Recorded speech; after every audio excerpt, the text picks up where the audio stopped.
Welcome to the Next Level Facebook Ads Podcast with Phil Graham. We help you master Facebook ads and give you an unfair advantage over your competition. Are you ready? Let's go.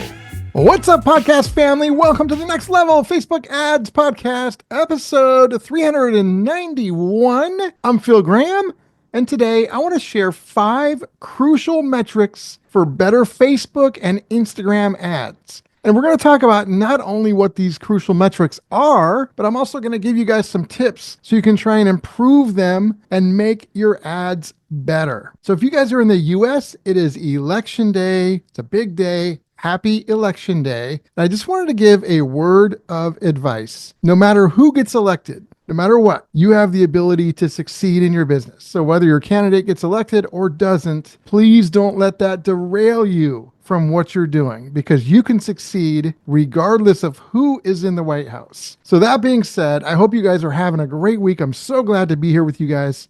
If you guys want to get in touch, if you're looking for some one-on-one coaching and consulting on learning ads, or if you want somebody to run your ads for you, for either one of those things, just go to my website, philgrahamdigital.com, or you can DM me on Instagram at philgrahamdigital, and let's connect.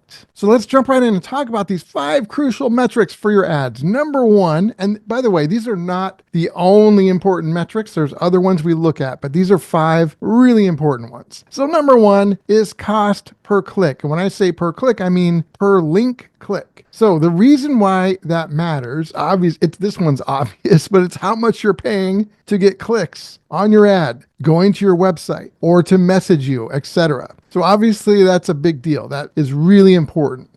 So what you want to do, number 1, when you're looking at cost per click, make sure that you're looking at cost per link click, not cost per click all. Because cost per click all also identifies clicks on the ad, like if they do a like or comment or a share or something like that. You want to focus on the link cost per click. That's the cost to get people to your landing page, your website, or to message you, etc. So let's talk about a couple optimization tips to try and improve and lower your cost per click. Now, there are lots of variables, but some of the things that we like to focus on, of course, can we refine our targeting? Can we do that and target a better audience? Or maybe if we have a audience with lots of options, we can refine it and condense it to where we might have a more relevant ad. Sometimes that can give you a better cost per click.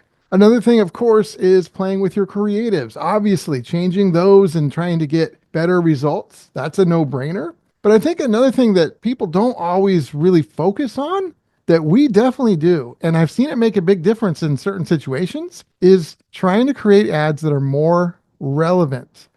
So really thinking about the types of people you are targeting in your audience, especially with some of your segmented audiences, and creating ads that truly do speak to them, that actually benefit them, that help them, that give value. When you create more relevant ads, sometimes that can lower your cost per click. It doesn't always work out that way. These are things that we try. It's like a big toolbox or a big list of plays that a team has. They don't always work every time you run them, but when you have the right situation, these could make a big difference in many situations. So those are some of the things that I would focus on when it comes to trying to lower our cost per click. Also, one thing I wanted to note, this is really important. You could have a higher cost per click, but it's getting you more sales. So you do want to look at the whole picture when it comes to your cost per click. But obviously, no matter what it is, you want to try and increase your results while decreasing the cost to get people to your website. The second crucial metric is frequency. It is so important. I do not see people talking about this enough. But frequency essentially tells you how often your ad is being shown to the same people, to the same meta accounts.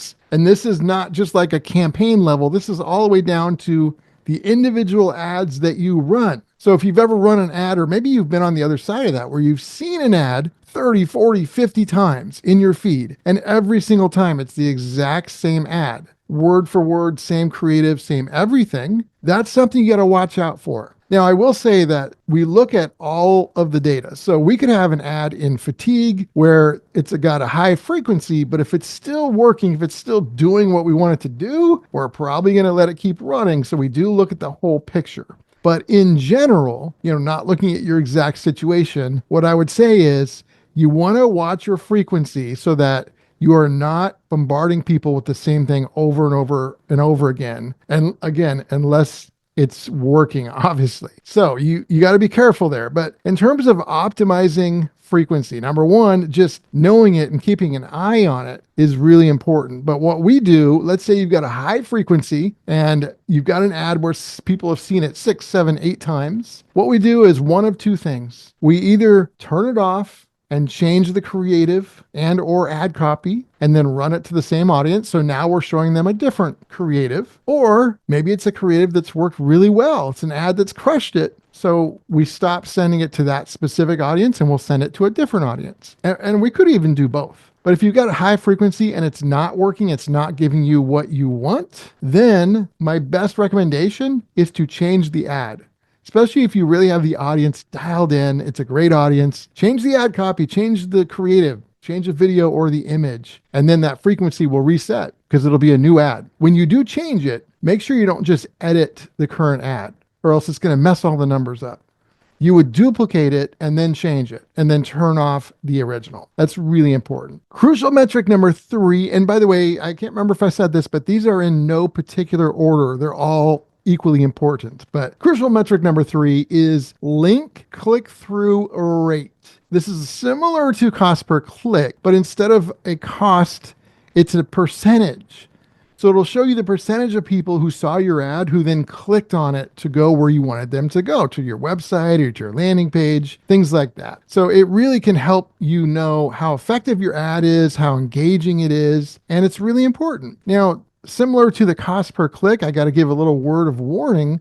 In the Facebook data, there is a link click-through rate, and then it'll say all. And again, you don't want to be counting the people that click to like or comment or share. You want to be counting the people that click to go to your website or landing page, wherever you're sending them. So make sure that you're using link click-through rate, not link click-through rate all or click-through rate all. You got to be very, very careful. And so how do you optimize it? How do you try and make it better? Because if you can increase your link click-through rate, that can do some really great things for you and sometimes reduce your costs and make things more effective. So the main things we focus on to try and increase our click-through rate, and it's similar to cost per click, but it is a little bit different, is we really focus on our ad copy and trying to make it so much more relevant, kind of like we did with cost per click. But we tweak different parts of it. We'll change the headlines. We'll change images. We'll change videos. I'll change the hook at the beginning. And I'm not changing it all at once. So there's like 10 different things. I'm typically changing one at a time and then measuring the results to see if the click-through rate got better or worse. And then I'll take that data and then I'll change the next thing. And I'll keep evolving and adapting through that process. And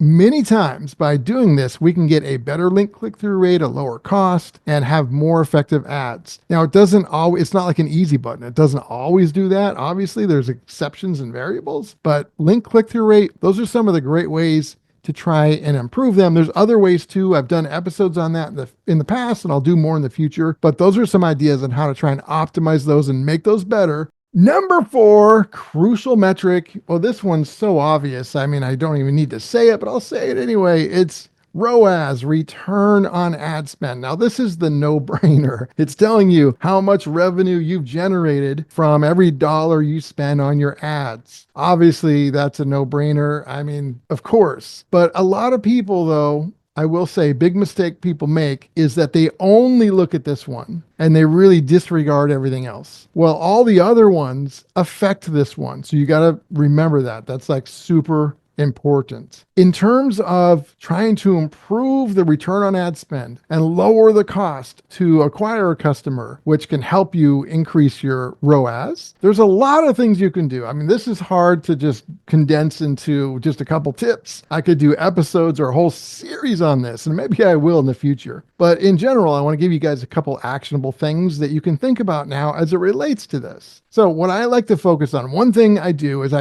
we'll try and focus on warm audiences. So let's say you want to really improve your ROAS Warm audiences that's typically like your lower hanging fruit. People that already have heard about you, they know about you, they've seen your ads, maybe visited your website. That's a good opportunity. So sending specific campaigns, many times with a specific offer and or sense of urgency, is really important. And that's something that can help your ROAS. So really focusing on your warm audiences, also other things too. A ROAS affects how much you sell as well. You could have an offer, the ad's crushing it, but on your offer, maybe you have an upsell, or maybe you have a cross sell, or maybe you have a bundle of products where instead of selling one thing, products or services, you're bundling a couple together to try and make more. And the cool thing is you could be doing all of these things at once. All of these things I suggested, you could do at once. There's a lot of options to work on this. Another great way to try and increase your ROAS is to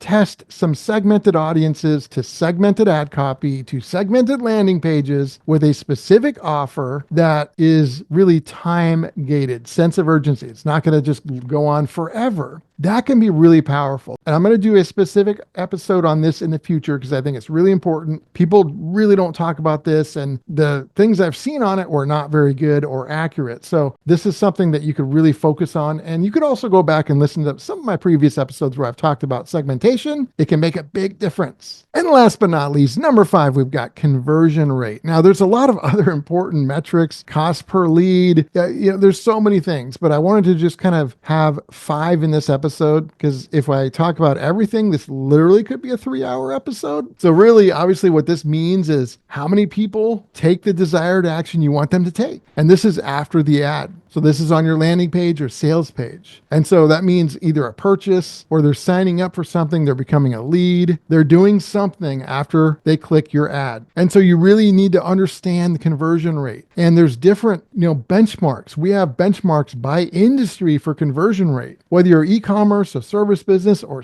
a local business, or any kind of business, there is a benchmark where you should be at around a certain number based off of your industry. And so you need to know what that is. Let me know if you have a question about your industry. You can email me, go to my website, philgramdigital.com, or DM me on Instagram at philgramdigital, and I will just tell you what it is for your industry. But the important thing is, number 1, you need to know what your conversion rate is, and is it above or below benchmark? And number 2, how can you make it better? Because if you can increase your conversion rate, then you're going to increase the money you're making and the effectiveness of your ads and everything you're doing. It all works together. So one really important tip that I want you guys to try with this is it can be really important to have a seamless experience. So let's say you've got an ad that's very specific to something. Maybe it's specific to a pain point that you're addressing or something you help people achieve, whatever the case may be. It needs to be specific, not just general and broad. You can do those too, but in this case, a specific ad. What I want you to try is you send them to a landing page or a sales page, depending on your situation, that is just as specific, totally focused on that exact pain point or problem or solution, whatever you're focused on in the ad. When you get to the landing page, it should be seamless. So if they just scan the ad and they scan the landing page, it should be like, oh yeah, this is the exact same thing. Basically, this is where I need to be. That's really important. So you want your hook in your ad to be the same kind of hook on your landing page or your sales page. It needs to be at the top. It needs to be one of the first things they see. Even some of the messaging and even some of the imaging. Like if you got an image in your ad, maybe you have the same image or similar or same colors on the landing page. Make it seamless. Those things can definitely make a big difference in a lot of situations. Do they always? No. But a lot of times they do. And so it's definitely something to test. So you guys, again, like I said earlier, there's a lot more than 5 crucial metrics, but these 5 are really important. So I would definitely work on not only knowing what they are, but also trying to improve them strategically and consistently, because that can make a big difference to your business. And to summarize, we talked about return on ad spend. We talked about ways to optimize things. I just want to be very clear. There's never income claims. There's never success claims. There's so many variables that can affect different advertisers in different ways. So make sure that you guys are testing these things and then following the data. My friends, episode 391 is in the books. Thank you so much for being here. Again, if you're in the U.S., remember, no matter who's elected, you should still be able to crush it with your business. Don't let that hold you back. And if you want to get in touch, philgrahamdigital.com is the website, or you can DM me on Instagram at philgrahamdigital, and I will talk to you on next week's episode. Peace out. Thanks for listening to the Next Level Facebook Ads Podcast. Please remember to subscribe and share this with all your friends. For show notes, more tips, and to learn more about Phil, please visit philgrahamdigital.com/podcast.